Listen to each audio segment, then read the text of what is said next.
Hey there, everybody. Welcome to another episode of Classic Gaming Brothers. I'm Seth. And I'm Zach. And we are the Classic Gaming Brothers. We are. We are the Classic Gaming Brothers. That's right. How are you today, Zach? I'm all right. And that's going to be the episode. Again, as a reminder, next weekend is Retro World Expo. So if you are at Retro World Expo and you see me, come and say hi. I do have a panel at Retro World Expo next weekend. It's at 4 p.m. on Sunday, meaning it is the very last event of the day. Ooh, of the show. The floor closes at 5, meaning my panel is going to be not well attended. Or very attended. Why did you get that slot? I don't know. I think it was just random. Anyway, Seth, what have you been recently playing? Well, beyond Baldur's Gate, which is going to be my recently played for the rest of eternity, I've recently been playing Blockbuster Incorporated, which is being developed by Super Sly Fox and is going to be released possibly sometime this year. It's in early access and the release date says 2023. So I put that as, I played the demo of it and the demo seems mostly finished. Nice. The demo, it just lets you play from like January through December through the game, but it's essentially a movie simulator game where you run your own movie studios and make movies, kind of like the movies, which was a game that I really liked. And Zach can attest to this. I try to play all the games that say that they're like the movies because I really like the movies, but that movies game came out from Lionhead and Lionhead doesn't exist anymore. So I've been on the hunt for a game that's like it. Zach bought me a game that was not like it and it was bad, which was not Blockbuster Inc. But Blockbuster Inc. is coming out and it seems pretty good. Have you ever played Game Dev Tycoon? Yes, I have. So it's like if you took Game Dev Tycoon and you took the original movies game and you mashed them together, and that's the kind of game it is. That's clever. You make the movies in a very similar way that you make the games in Game Dev Tycoon, and like you get the money the same way. There is like a cost and then whether or not you can make a profit. I think it's cool is that unlike Game Dev Tycoon, it does all your sales daily instead of like all at once. So you see your sales for the day, and then at the end of the day and the start of the new day, you get the sales for the next day. And you continue to make sales off of movies, but obviously they have like shorter sales time than a video game does in Game Dev Tycoon, but it's very cool. I think maybe just in the demo or something, you only have the genre of vampire, and you only have the movies of either action or romance. So there's like a part where you have to pick the set, and then you have to pick whether it's a stunt set or a regular set. And you have to design your set, so you have to put a bunch of stuff in there. And then you have to actually direct the movie and go in and pick how the camera's shooting, what the actions are, what the costumes are. I don't know how much plays into the reviews based on it, or if it's just because there is a shot quality at the end as well where you have to do reshoots. And I don't know if it's just the shot quality that plays into the reviews or if it's actually going through and directing every scene, because I made some bombers. Like, they were just stinkers. I had my first movie I did was the death of the pizza deliverer, kind of like Death of the Salesman, but in case he was a pizza deliverer instead of a salesman. Oh, I thought you were going for like a Hercule Poirot story. No. I'm going for a Death of a Salesman story. Got it. The Great American Play. Except replace all the characters in Death of a Salesman vampires. Oh. Then make it a 2-scene movie where there is no action and the camera stays stock still and the people don't move around. Nice. And that is Death of a Pizza Deliverer. That reminds me, when I was in high school, I started writing a script for a Death of a Salesman sequel called Night of the Living Salesman, where Willie Loman comes back from the dead as a zombie. That could be like the prequel to Death of a Pizza Man. Yeah, perfect. Willie Loman, instead of coming back as a zombie, he can come back as a vampire. Even and then better. He can order a pizza and the pizza deliverer could die. There we go. We got it. We got this. Boom. We got this whole story right here. Yeah. And the next one after that was Dangerous Giraffe, which was a action vampire movie and had nothing to do with giraffes since the scenes were involved. There was I had 2 sets. I had my regular set, which kind of looked like a crypt, but I did equip the crypt with everything. So it had 2 cameras, multiple sound mics. It had fire, fog, and rain. And then it had the stunt stage, which was equipped with like 4 coffins, 2 giant columns, and you could do like sword fighting in it. All the cool special effects like fire, which could be cool for sword fighting, not on that stage. I put it on the stage where you do the dialogue. dialogue, because nothing says dialogue better than fire. So in the Dangerous Giraffe, a action movie, the first 3 scenes were them talking, and I figured out how to direct, so the camera would pan slowly to the talking character. The first scene, the whole place was raining. Then the second scene, there was fog, and then the third scene, there was fire. But they were just talking, and at one of them, I think they were yelling. They were dressed like vampires, and the camera panned back and forth over their faces. Then, stunt, sword fight. And they were in proper costumes the entire time. Reviews came out, it bombed. It happens. I still made money on each of the movies. They were all profitable. Still made a couple $100,000. So it just goes to show you, anyone can do it according to that game. Yeah. So that's Blockbuster Inc. Looks like a fun type of game that's coming out soonish and still in early access. Zach, what have you recently been playing? Seth, recently I've been playing Rise of Nations, which is a real-time strategy game created by Big Huge Games and published by Microsoft Game Studios in 2003. You've been on a RTS kick. We also recently played StarCraft against each other. We did. We played with each other. We played with each other against other computers, and we lost.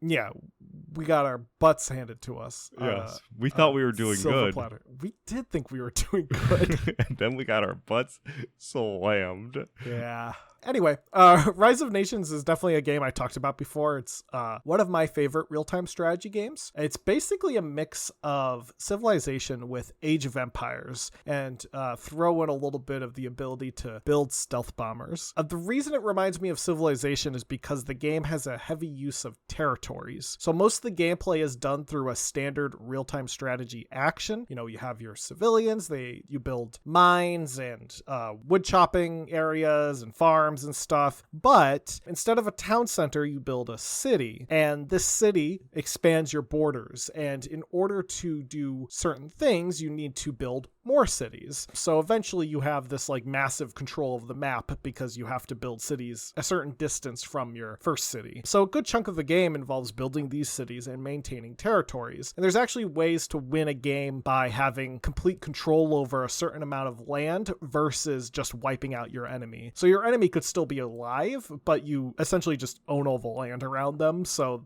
they no longer are in control. If you do lose a city, you will lose the borders, and the enemy will gain more territory and vice versa, because you can take over cities that you defeat. When you attack a city, it doesn't get destroyed like it would if you're destroying a town hall in Warcraft. Instead, the city gets razed, and what that means is it's pretty much marked at 0% health, and after a certain amount of time has lapsed, that city falls into your control, and then you get control of all the buildings that were built in that city's territory, so you can exponentially increase the size of your army and stuff. There's also a special campaign type that I've particularly been playing called Conquer the World, where you have to, as the name implies, conquer the world. Oh, nice. I started my newest game as playing as the Lakota, and I'm currently taking over most of Canada, and I probably will have to go to war with the Iroquois soon, because they are in a chunk of Canada that I want. I've been able to claim lands that were unoccupied, but now there are only lands that are occupied, and in order to progress, I must go to war. What is fun, though, is in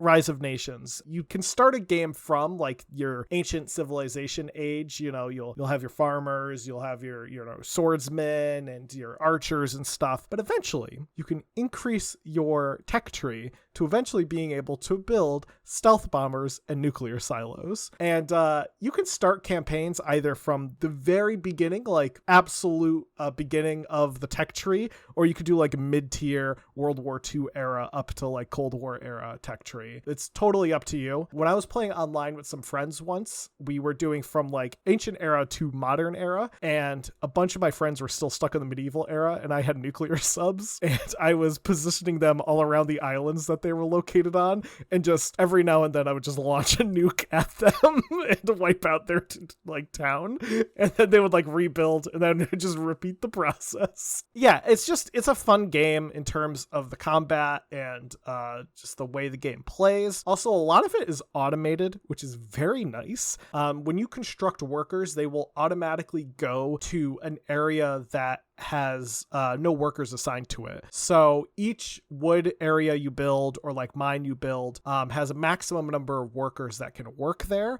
And if there are slots open and you create a worker or the worker finishes his job building something, he will automatically go to the area where there is a missing person and he'll get to work. And it's a way that is easily able to make sure you don't have idle people. And if you do need some idle workers, you can just obviously build some more and stuff. Nice. Yeah, I also think you could do that, the dispergent tech tree in the Civilization series. I always develop like nuclear weapons, and then all of my in the Civ series, all of the competitors will say like, hey, I don't like that you have nuclear weapons, we think that you should not proliferate your nuclear weapons. And I always say okay, and then I nuke them. It's kind of like that, except the gameplay is more real-time strategy based. So it's more like Warcraft, but with nuclear subs. Right. And like you can build bombers and stuff like that. And so the nukes actually destroy buildings. Yes. Unlike in Civ, just destroys half a population. At least in the Civ 4, whatever, what I was playing, it would do like half a population. And then if you nuke them, you do half a population again. And then you can never completely eradicate them with nukes, but you can keep throwing them at them. Yeah. It's a very interesting game, but definitely worth checking out if you like real-time strategy. Well, today is going to be a day we're not talking about a real-time strategy game. We're talking about a game that I don't even know if we've ever alluded to, and that game is Gauntlet. Seth, do you have any memories of Gauntlet? I have memories of Gauntlet Legends, not Gauntlet. Me too. My memories of Gauntlet Legends is that there was an arcade cabinet with Gauntlet Legends, and I would play it regularly. And there was one in the mall that we used to go to. It was when arcades were starting to fail. And in that arcade, they had Gauntlet Legends. And I played that with my friends, and we were very obnoxious. Because in that game, there would be characters, there's like a red wizard. And whenever he needs food, he says, "Wizard needs food badly."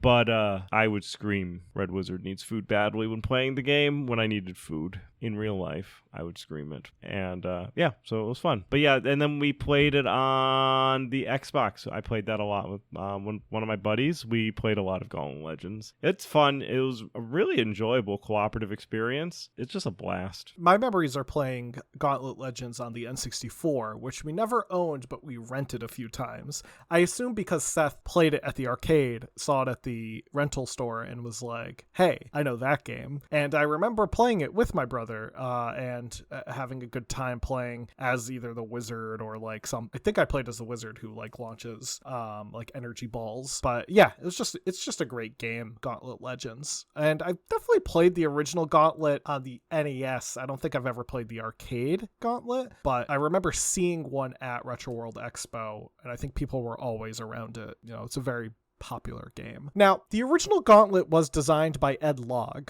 Ed was a game developer at Atari Incorporated who got his start in game design at Atari back in the 1970s. The first game that he worked on was an arcade game called Dirt Bike, which was never released. He then went on to help develop the game Asteroids along with Lyle Raines. Asteroids, without a doubt, was a smash hit. Atari ended up selling 47,840 upright arcade units and 8,725 cocktail cabinet units. Asteroids alone earned Atari an estimated $150 million in sales, and arcade operators would earn around $500 million from coins deposited into the system. People really liked Asteroids. The first thing Ed Logg does, right? The first thing that he does that gets released is Asteroids. Major hit. And his next few games were also pretty popular. He did an Atari 2600 game called Othello, which was basically just a version of the game Reversi. He also made a couple more arcade games such as Super Breakout, Centipede, and Millipede. Ed was really making a name for himself, and he soon began work on a new project that was inspired by his son's interest in Dungeons and Dragons, and that game would become Gauntlet. Now, beyond Dungeons & Dragons, Gauntlet was heavily inspired by the 1983 Atari 8-bit game Dandy. Dandy was a dungeon crawl maze game designed by John Howard Palevich and Joel Gluck. Dandy's name derived from the abbreviation for Dungeons & Dragons, D&D, and the game is set in an overhead view with in a sprawling dungeon. Players are armed with a bow and arrow, and you have to fight off various enemies who are displayed as smiley faces. Ed basically took the core element of Dandy and began to incorporate them into his game, which he called Dungeons. The team, led by Ed Logg and Roger Ziegler, worked on the game for a period of about 2 years, starting in 1983 and ending in 1985. However, by 1985, Dungeons was no longer a name they could legally use, so the team named the game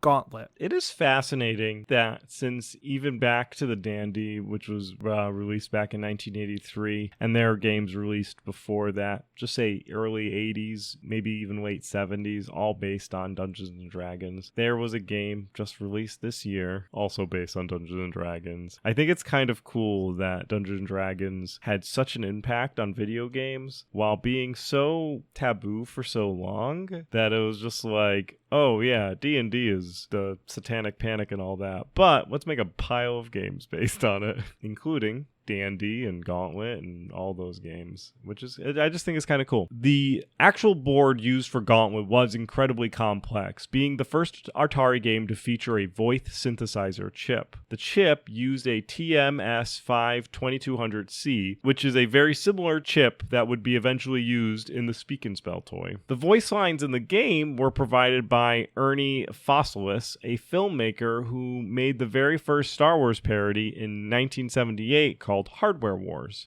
Hardware Wars, a spectacle light years ahead of its time. His lines consisted of phrases like, Try this level now. these lines were useful in reminding the player important elements of the game's rules. Other lines like, Wizard is about to die. and Your life force is running out. were useful to guide the players during battle. Gauntlet would go on to release in 1985 in a massive arcade cabinet. There is space for 4 players with 4 different 8-way joysticks and a total of 8 buttons, 2 per player, which is immense. Yeah. I think maybe the X-Men 6-person arcade cabinet would probably be a little bit bigger or about the same size. Yeah, definitely. I think the X-Men is bigger because it also had the 2 screens. Gauntlet only had the 1 screen. But for 1985, this was a big cabinet. Right. Oh, for sure. The game would be quickly ported to a variety of systems, including MS-DOS, Apple II, Macintosh, MSX, the NES, Apple IIGS, the Master System, the Atari ST, Commodore 64, the Atari 8-bit computer, Amstrad CPC, and the ZX Spectrum. The NES version of the game is notable because it was unlicensed and released through Atari's Tengen brand. A controversy occurred sometime after the release of the NES port of the game. Ed Logg, who had worked on the original arcade version, had been credited as the creator of the game, though John Palevich, the creator of Dandy, was not a fan of this. He threatened to sue Atari on the basis that the game was inspired by his game Dandy. John, however, did not sue Atari, and the conflict would be settled after Atari supposedly awarded John with a Gauntlet arcade machine. Logg's name would be removed from the credits of the Gauntlet game sometime after 1986, and as of 2007, he claimed no involvement with the development of the NES version. Dandy would also be reworked by Atari as the game Dark Chambers in 1988, which was then released for the Atari 2600, the 7800, and the 8-bit computers by Atari. I just think it's fun that he was like, I'm going to sue you guys. And they're like, what if we gave you a arcade cabinet? A big arcade cabinet. And he was like, I'm not going to sue you guys. What if we give you an arcade cabinet where we take Logg's name off the credits? From what I understood, the decision to remove Logg's name was on Log too. He had wanted his name off the project around that time, mostly because he did base the game off of Dandy, and I think he recognized that. And I wouldn't be surprised if there was some concern at Atari about crediting people because of what happened with Activision. For those who don't know, Activision was founded by Atari employees who did not get credited for their games, so they left Atari and they founded their own company that is still around today in some form. They probably just didn't want a repeat of Activision. They were probably being a little extra careful with name credits at that point. Though Atari does love D&D. They really do. They would go on to be one of the publishers for like Neverwinter Nights. Now, Gauntlet itself is set in a series of mazes in a top-down view. Your goal is to explore the maze and find an object that designates the exit. There are 4 playable characters: Thor the warrior, Merlin the wizard, Thera the Valkyrie, and Questor the Elf. Each character has various stats based on their class. The warrior is the strongest, the wizard has powerful magic, the Valkyrie has the best armor, and the elf is the fastest. When playing in a 4-player version of the game, the characters are assigned via control panel. A 2-player version of the game allows the player to select their own character just prior to starting the game, or in the middle of the game if you joined while a game was in session. In the game, you fight off a variety of monsters, demons, ghosts, thieves, etc. There are no bosses in the game, but you do encounter Death, who can only be defeated by using a magic potion. And if you don't have the potion, Death will drain a certain amount of health and then vanish. And let me tell you, Death in Gauntlet Legends is terrifying. You'll just be like walking around and suddenly this cloaked figure just like sneaks up behind you and then just starts leeching off your health. Absolutely obnoxious. I imagine in the original Gauntlet probably was a little less scary, but in Gauntlet Legends it was terrifying for little old Zach. Gauntlet would go on to be a success on release, with one arcade owner in California reporting sales up to $15,000 in the first 16 weeks of release, which is all through quarters, and a Canadian operator reporting $4,500 in just 9 days, all in quarters. Well, it isn't the Canadian, isn't that a Lou? No, the loonies and the toonies are the $1 and $2 coins, so they do call their quarters quarters. The game would consistently hold the top spot in various ranking magazines, only to be displaced by Sega's Hang On in March of 1986. Atari reported that they sold around 7,848 game cabinets for Gauntlet. So if you look at, let's just say 5,000. If they sold 7,848 game cabinets, and say on average they did $5,000 in a week, they were all together pushing somewhere around the lines of $39 million altogether in a week for all the arcade owners. In Japan, the game also was successful, being listed as the second most popular arcade game by Game Machine magazine, with the first one being Space Harrier. In the UK, the home version sold more than 200,000 copies in 1987, and picking up another 100,000 by the next year in 1988. In rankings, the game consistently performed well, with Dragon giving it 4 stars, Crash giving it 92%, Amstrad Action rating the CPC version with a 93%, and Your Sinclair giving the Spectrum version a 9 out of 10. Now, in terms of Gauntlet's legacy, it's definitely notable. One interesting about its legacy is that there was an expansion pack that was released for the computer ports of the game, featuring 512 new levels. Jeez. I know. That's a lot. I don't know if I can handle 512 new levels. Want to know the best part? What? They were all made by people who entered them for a contest. Oh, nice. Yeah. You know what'd be funny is if the contest was like, design a dungeon and maybe your dungeon will be featured in the next expansion pack, and only 512 people submitted. And they're like, let's make them all. That might have happened. So what ended up happening was, in the PC release of Gauntlet in the UK, in the manual, there was a contest listed that said, make your own map for Gauntlet and submit it. And they ran a contest on that. And there were 10 grand prize winners. Those 10 grand prize winners weren't the ones who got their map in the game. I'm pretty sure everyone got their map in the game. The grand prize winners won a t-shirt and a copy of the expansion pack. That's a pretty good contest. It's pretty low effort, high reward. So this expansion pack was called Gauntlet: The Deeper Dungeons and was developed by Gremlin Graphics and released by US Gold in the UK and Europe and Mindscape in the United States. Beyond all the other ports that we covered, the game was also included as part of Midway's Greatest Hits on the PS1. And various sequels have also been released over the years. Gauntlet 2 was released in 1986 for arcade and various home computers and consoles. Gauntlet: The Third Encounter, released for the Atari Lynx exclusively in 1990.